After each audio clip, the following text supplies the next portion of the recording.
Be with us in the sunrise, in the stirrings of new beginnings of planting. Inspire us with fresh breath and courage to go forth to new adventures. Spirit of south, spirit of fire, of noontime and summer. Be with us during the heat of the day and help us to be ever growing. Warm us with strength and energy for the work that awaits us.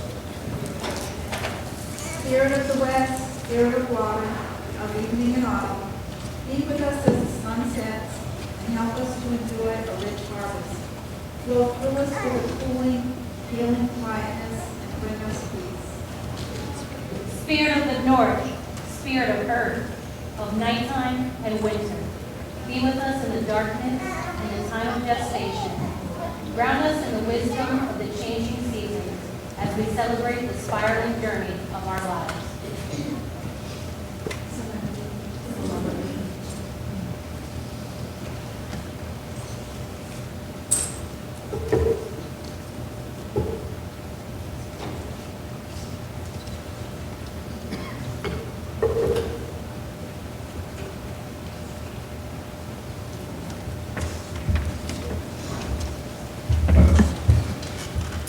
Good morning, everyone. Good morning. It is indeed wonderful to see you. Welcome to this day of celebration. A chalice lit in our midst is a symbol of our liberal faith, a faith built on the foundations of freedom, reason, and welcome, a faith sustained by acts of kindness and justice, a faith that envisions a world flourishing with equality for all people, a faith that demands the living out of goodness, a faith that requires thoughtfulness, a faith of wholeness. This tiny flame is the symbol of the spark of all this that is within each of us. Welcome to this day of celebration, a celebration of the past, the present, and of the future. Welcome to this time of reflection on that which has brought us here together in this sacred space, gathered here in the mystery of this hour, one strong body. Welcome, each and every one. This is a wonderful day for us. The gentleman is the Reverend Richard Woodman.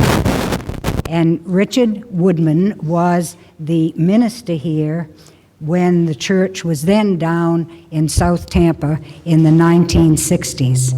And we found him retired and very well up in New Hampshire, and he was willing to make a video to greet all of you and to tell you that even though he can't be with you today, it's just an honor to have been recognized by this congregation. It's a very sweet message, and I'm sure Oh, what a pleasure and privilege it is to have this opportunity of sharing with you and celebrating 60 years of a presence, a UU presence in Tampa, Florida, and doing so from my home here in Dover, New Hampshire. As many, if not all among you may know, I came to Tampa in the early 1960s to serve as the first settled minister of the fellowship as it changed to its status as a church. I came from Binghamton, New York. Tampa offered a new and much different challenge. It changed its status, of course, but also to be a growing force for social change in the issues that were convulsing the South at that time. They had already taken very significant steps in that journey when they discovered that they were no longer welcome as tenants at the Tampa Women's Club because they had an interracial membership. They looked about, pooled their resources, and perched what I believe a new home for themselves. I believe it was a former Episcopal church. It became their home for celebration and fellowship and church school. I arrived to find an enthusiastic group of determined, independent individuals, many with colorful personal stories to tell. Oh, there was Gene Pulno. Without any provocation, he would tell you how he single-handedly ended the influence of the Ku Klux Klan in Florida. Oh, you see, he was a union organizer up in the central part of the state. And they tarred and feathered him and ran him out of town. But he wasn't a black man, he was white. And that was too much for white sensibilities at the time. And then there was Francisco Rodriguez, a well-known Tampa attorney, a civil rights attorney, who's had in just recent years successfully defended a young black man of murder charges of a white woman before an all-white jury. And then there was Martin Sachs. I believe he was the driving force of that fellowship. He helped them achieve the many accomplishments they had already made. He was the district director of the NLRB, a man with infectious humor and unlimited enthusiasm. But my favorite memory of person was Ida Freeman, or better known as Chickie Freeman. In earlier years, she had been a performer with the Ringling Brothers Circus, leaping from high platforms into small puddles of water. I found myself rather soon involved in all of the civil rights issues of the community. I wound up on the board of the Tampa Urban League and the NAACP and the Human Relations Council. Whenever a individual was murdered in the civil rights struggle in the South, the NAACP would hold a memorial service on the steps of the courthouse. I was the white clergy presence for those events. I found myself also on talk radio and TV discussing not only the civil rights issues, but a woman's right to choose, the Memorial Society, and reflections on my own experiences in Selma. My prayer for you is that there be many more years of a UU presence in Tampa, providing a community of comfort and support for individuals in the search for peace, freedom, and justice, and a better place for the world to come. I'm also very pleased and proud to be able to introduce our honored guests this morning. I would add a parenthesis, though. Everyone in this room is an honored guest. This is a community, this is a family, and we all treasure being part of that family. But it's nice to have an occasion to reach back and salute those who set the path ahead for us. We have with us this morning some charter members of the Fellowship of Tampa before we grew up into being a UU church. Some of you know Lou Dovey. Lou joined the congregation in the Concordia days, and she was with, I believe, the congregation that Adrian Malott was our minister for. And also with Lou today is Jack Robinson, who is a stranger to none of us. And Jack, too, is a charter member of the UU Fellowship. We have with us a surprise guest, Dennis Naiman. And Dennis went to the UU Fellowship RE classes when he was 10 years old. And I think that was a little while ago. His mom and dad are also charter members of the UU Fellowship, and Dennis will share a few memories with us in a minute. And we were supposed to have and hope to have as another honored guest, Bill Ebsry, who was the president of the UU Fellowship in the early days in Tampa when Reverend Woodman was minister. But Mr. Ebsry, unfortunately, is quite ill, and he's not doing well this week, so he said he didn't think he could risk coming. But we will have, if the electronics cooperate with us, in a minute or two, we will have a recorded message from Bill Ebsry. Marie Hornbrook, who some of you still see in the community, she doesn't come to church very often, but she's very active. She was planning to come, and unfortunately, she's not able to be with us either. But we're very happy for those who were able to come. We have two honored guests from our UUSC, Reverend Brock Leach, who everyone will probably recall because he was our intern minister in 2010 before he was ordained and became a practicing minister at the UUSC. And we're delighted you were here today. Miss Margie Manning, who is our Southern Region member of the Council of Elders. I bet nobody in here knew we had a Council of Elders, did you? When the UUA changed the way we're organized around the United States, they broke up the old districts and created regions. And then they decided, well, that was a little distant from the congregations, so they added a group of advisors, lay people like you and me, and they decided to call themselves the Council of Elders. Miss Manning was going to come and bring greetings from them this morning, but unfortunately, she too was taken ill. This is not a good month for illnesses.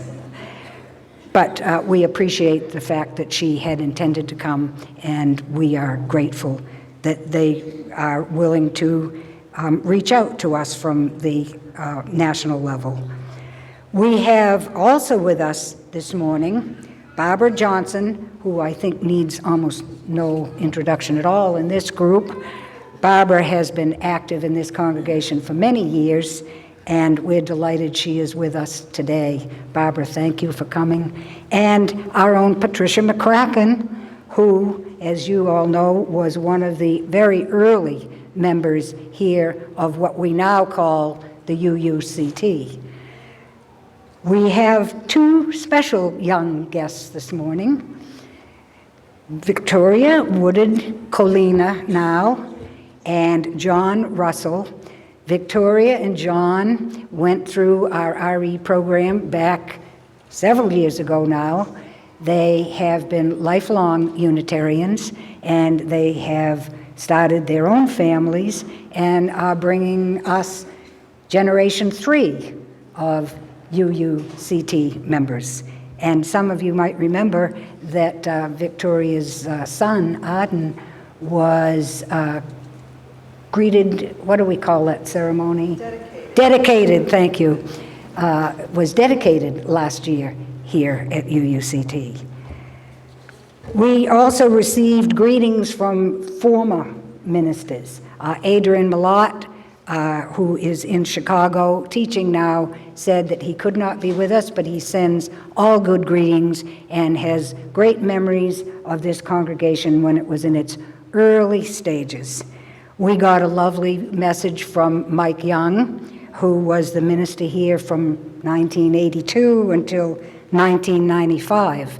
most of you have had a chance to know Mike, and he has a congregation in California, so he could not be with us, but he sends his greetings. And typical Mike, he said, around noon today, he'd lift one in our honor. And Reverend Jim McKinley, who was here in the mid-90s, sends his best greetings. Jim couldn't be here. Unfortunately, Jim has some serious health problems, and he has just checked into a hospital in Atlanta to have a mitral valve transplant. So I think we want to keep him in our thoughts. And we got a nice note from the UU Church of Clearwater, wishing us a happy 60th and hoping that they have many more years to work with us. Can we take a couple of minutes now and hear from some of our honored guests? Dennis, would you like to come up originally? Thank you, Fran, and thank you all. I bring greetings from the Unitarian Church in Louisville, Kentucky, where I'm a member. And I just had a few memories that I've been able to generate by talking to Marie Hornbrook, who was our neighbor, my mother and father's neighbor for years and years. My parents, Claude and Gwenda Naiman, were one of the 4 or 5 founding core of the fellowship. They met in people's houses, and let me just give you some names that I'd like to put into the atmosphere here from the past. Bill Ebsery and his wife Hazel Ebsery, Frank and Marie Hornbrook, Bill Pauline and his wife Hilma, and then Gwenda and Claude Naiman were that part of that early group as far as memory allows. My most salient memories from the time are unfortunately not about the theology or the religious education program and principles. I guess like any young person, I was, as an adolescent, wrapped up in the world of, gosh, do I talk to that girl? And one of my memories is that in an LRY meeting, I was introduced, not me, but introduced to dance with a girl, and that overcame a major obstacle in a young man's life. So thank you for the Tampa Unitarian Fellowship and Church for that. And then another memory is from a member. His name was Gene Poulno. And in the days on Beta Bay, there was a discussion period after the sermon. And one man, Gene Poulno, would always stand erect and say, "My name is Gene Poulno, and this is how I think." Well, Gene was a survivor of a lynching and a tarring and feathering by the KKK in Tampa. So he was one of my icons of bravery and courage that the UU Church set forth in my path. So that's my own brief story here. Thank you.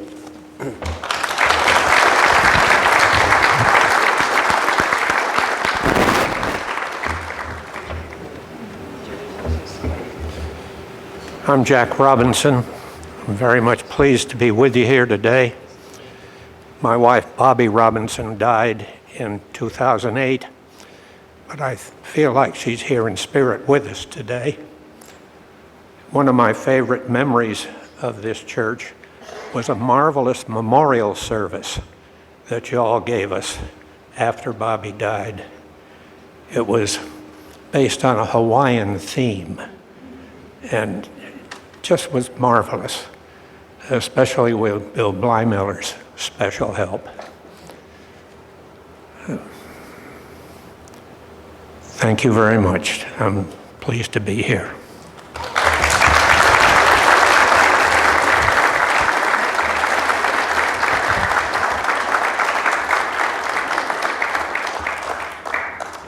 Victoria, would you like to come up and share a couple of memories of what it was like to be a UU youth? A UU youth.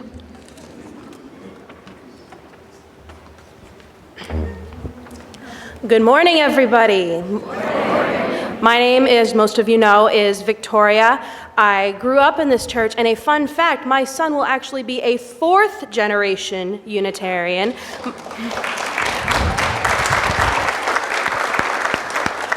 My grandmother attended the Unitarian church in Lakeland. My mother and father are members of this church, and this is where I grew up. I had a lot of trouble thinking about what I was going to say today because there's such...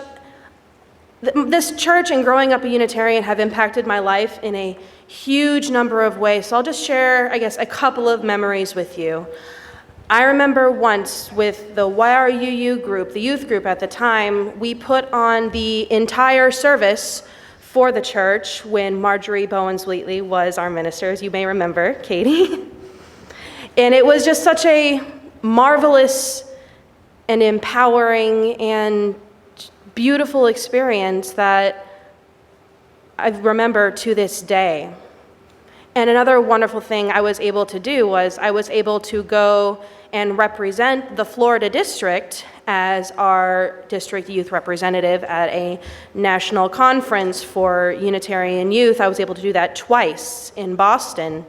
And that was such an eye-opening experience, meeting other Unitarian youth from across the nation, hearing all these stories, understanding all these perspectives. And it's had such a significant impact on my life and how I've grown and how I've really, truly understood the interdependent web of existence and how I can see the inherent worth and dignity of every person in everyday life. So thank you for that. Happy 60th, and here's to many more.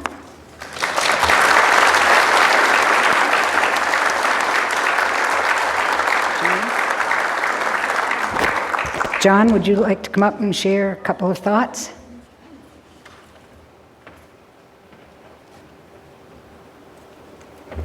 Well, hello everyone. It's very good to be visiting today. I also grew up UU, and I'm a new parent and new father myself. The first thing that comes to mind is that the lovely community, growing up youth, and so accepting.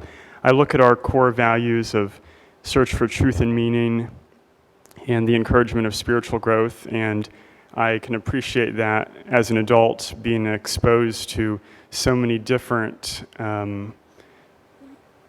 spiritual paths and how they can all come together as a community.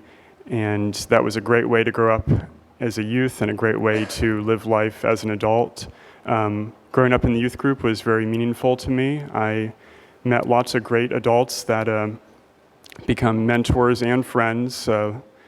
And I also, if I didn't mention this already, met my wife 15 years ago at the church here when we were in the youth group together. I started going to the youth group here in the early 90s, and I guess you'd say graduated in 2001. And I think it was about exactly 5 years later that I really enjoyed coming back when I had the time for a couple years to be a youth advisor.